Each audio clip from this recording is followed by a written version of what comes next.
오늘은 대구시 동구 매여동에서 경북 경산시 하양읍으로 넘어가는 등산로에 나오게 되었습니다. 매여동에서 여기까지는 3.5km 정도 되며 소요 시간은 한 1시간 20분이 되겠습니다. 이곳은 제가 지나치면서 항상 쉬었다 가는 곳입니다. 일상생활에서 우리가 집에서 편안하게 휴식을 취하는 것보다는 이렇게 자연 속에 나와서 식물이 내뿜는 신선한 산소를 마셔가면서 시간을 보내고 생활을 하는 것도 건강 회복이나 건강 차원에서 굉장히 큰 도움을 준다고 생각을 합니다. 저의 등산 경력은 9년밖에 되지 않기 때문에 그렇지만은 제가 매일같이 이렇게 등산을 한 기록이 있고, 또 지리산 천왕봉에서 진부령 마산봉까지 제가 백두대간을 종주한 기록이 있고, 그 다음에 전국의 높은 산 1000m 이상 되는 산을 대부분 정복을 하다가 보니 제 나름대로 등산에 대한 요령 기초 지식을 많이 터득을 하게 되었습니다. 그래서 혹시 등산에 관심을 가지고 계시는 분들이 있다면은 끝까지 영상을 잘 들어보시면은 도움이 많이 되리라 생각을 합니다. 등산을 시작하기에 앞서서 무턱대고 남들이 가니까 나도 따라간다, 이렇게 시작을 하시면은 무릎과 몸에 지장을 주기 때문에 등산을 계획을 하셨다면 한 달여간에 걸쳐서 허벅지 근력 운동을 하고 난 다음에 등산을 하시는 게 좋습니다.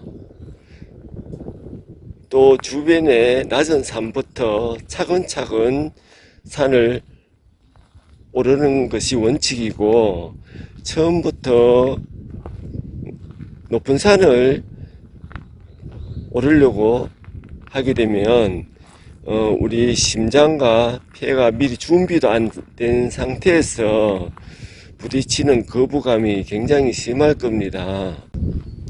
그리고 등산의 호흡은 우리가 횡격막을 이용한 복식 호흡으로 호흡을 하셔야 되지, 가슴이나 명치 끝으로 호흡을 하는 경우가 있다면은 한두 달 정도만 신경 써서 복식 호흡으로 습관을 바꾸면은 됩니다.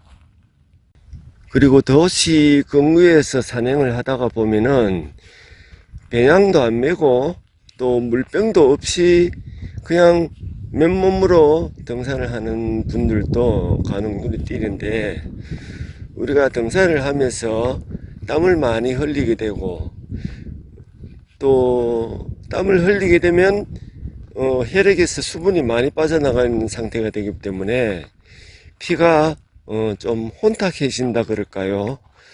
그럼에도 불구하고 우리가 물을 마시지 않고 등산을 계속하면은 심장에 무리를 많이 줍니다. 필요에 따라서 적당한 양의 물을 마셔가면서 산을 오르는 것이 건강에 좋습니다.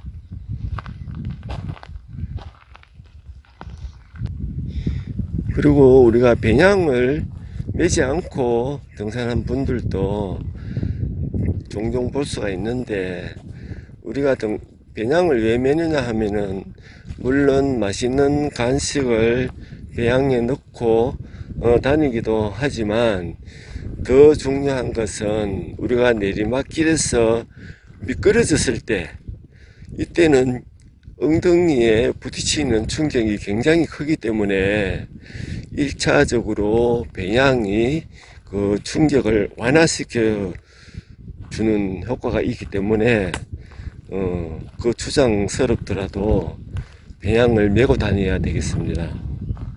우리가 등산을 하면서 오르막을 오를 때 숨이 가쁘고 다리가 아프다고 해서 자주 쉬는 경향이 있는데 자주 쉬는 것보다도 한 30분에서 1시간 정도 등산을 하다가 잠시 너무 오래 쉬어서도 안 되고 잠시 한 3분 5분 정도 숨을 돌리고 바로 출발을 하는 것이 몸 안에 노폐물도 많이 빠지고 좋습니다. 이 지점은 제가 동구 매여동에서 저 높은 제를 넘어왔고, 저 높은 제는 초래봉입니다. 초래봉의 높이는 635m입니다. 그리고 이곳을 지나 가지고 여기는 낙타봉이 되겠으며, 저 멀리 보이는 산은 한성산이 되겠습니다. 저 한성산에서 우측으로 맥을 타고 내려가면은 무학산이 있습니다. 우리가 이 로프를 이용할 때는 사전에 이 로프를 잡고 한번 당겨 봅니다. 산중이다 보니까 로프 설치를 오래돼서 상해했을 수도 있고 하니까 일단 당겨 본 다음에 이 로프를 이용해서 올라서야 되겠습니다. 그리고 로프를 이용을 할 때는 상체를 앞으로 숙이면 미끄러질 수도 있고 하니까 상체를 가능하면 세워서 로프를 이용하는데 팔힘으로 당겨서 올라가면은 안 됩니다. 이제 다리 힘으로 이 부분을 통과를 해야 되지, 로프에만 의지한 채 팔힘으로 당겨서 올라가면은 얼마 못 갑니다. 팔힘이 빠지게 되면은. 그래서 로프는 몸의 중심을 잡는 역할만 하고, 그 다음에 다리 힘으로 해서 이 구간을 통과를 하시는 게 좋습니다. 부엽토가 많은 곳이라든지 이런 곳에 스틱을 놓게 되면은 이제 푹 꺼집니다. 푹 꺼지면은 몸의 중심이 흐트러져서 앞으로 꼬그라질 수도 있는 위험이 있기 때문에 항상 단단한 지면에 스틱의 끝이 놓일 수 있도록 해야 되겠습니다. 이제 오르막을 오르실 때는 보폭을 늘리면 안 됩니다. 보폭을 줄여서 총총총 하는 걸음으로 오르막을 올려야 다리도 덜 아프고 숨도 덜 아프고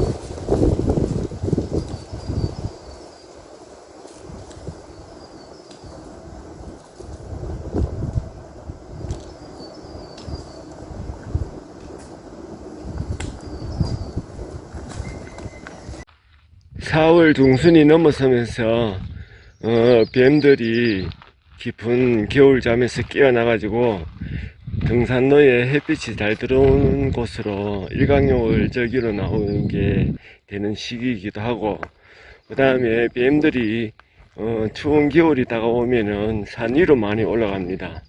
그리고 이제 잠에서 깨어나면은 이제 산 밑으로 내려와서 이제 먹이 활동을 하게 되는데, 이 뱀이 어, 움직일 때는 눈에 잘 띄어지만은 움직이지 않고 가만히 사람을 노려보고 있으면은 뱀을 잘 못 발견할 때가 있습니다.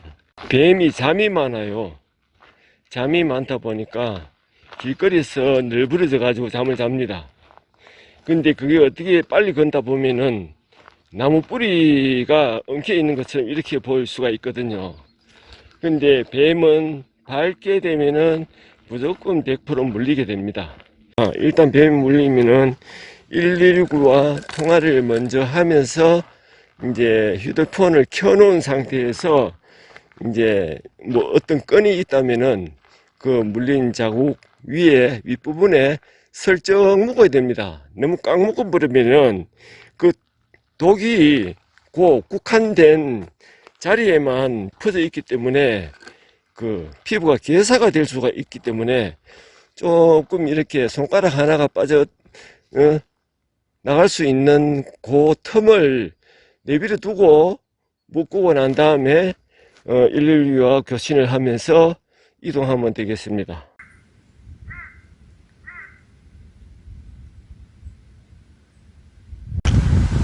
안녕. 너 여기 마루 나왔어. 오, 멋있다. 너 오늘 멋있네. 응? 이쁘다. 열목이 잘 가. 자, 어서 가. 응? 오호. 까보고 있어. 사람을 갖다 공격하려고 그래. 누구 집에 가?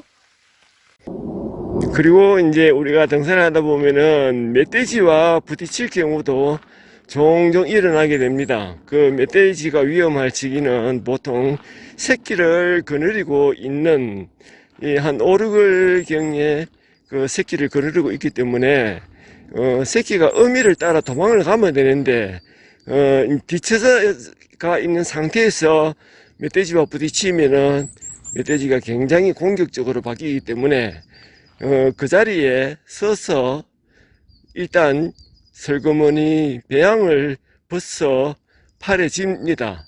손에 쥐고서 뭔가 자세를 키우는 상태에서 뒷걸음질을 쳐가지고 어떤 나무나 바위 뒤편으로 숨으면 되겠습니다. 근데 너무 갑작스러운 후닥닥거리는 동작을 취하면은 공격을 받을 수가 있습니다. 이렇게 한 방향으로 일자로 발을 놓으며 진행을 하는 겁니다. 그 대체로 편하게 우리가 이렇게 발을 벌리는 경우가 있거든요. 이런 경우는 골반이 벌어져 가지고 그리 좋은 보행 자세가 아닙니다. 그래서 발끝을 가능하면 모읍니다. 모으면서 이렇게 일자로 진행을 하시는 게 맞습니다. 신발은 바위에 또 계단에 끝지점에 신발의 코가 나가야 됩니다. 우리가 이렇게 안쪽에 넣어놓고 내리게 되면은 이 끝이 신발의 끝이 바위나 어떤 장애물에 걸쳐 가지고 이 다리가 이동이 쉽지 않습니다. 그러니까 항상 이렇게 코가 밖으로 나가야 됩니다.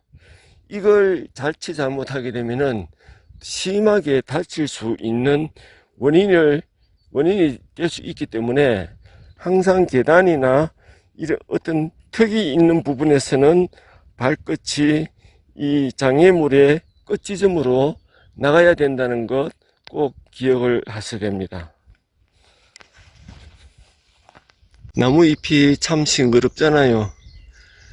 이런 나무 잎에서 뿜어져 나오는 맑은 산소가 우리 건강에 얼마나 큰 도움을 주는지 참 이렇게 바람이 산들산들 불 때는 산소가 그저 나옵니다. 이제 건강 회복 뭐 이런 부분에서 상당히 도움을 많이 주니까 자연에 자주 나오십시오. 근데 이제 해가 질 무렵에는 이제 산소를 이제 방출을 멈추고 이제 이산화탄소를 이제 내뿜는다고 전문가들이 이야기를 하네요. 그래서 해질 무렵부터는 등산을 안 하시는 게 건강에 도움이 됩니다. 네, 오늘 하루 즐거운 등산이 끝났습니다. 여기는 동구 매여동에 있는 율하천의 상류 지점입니다.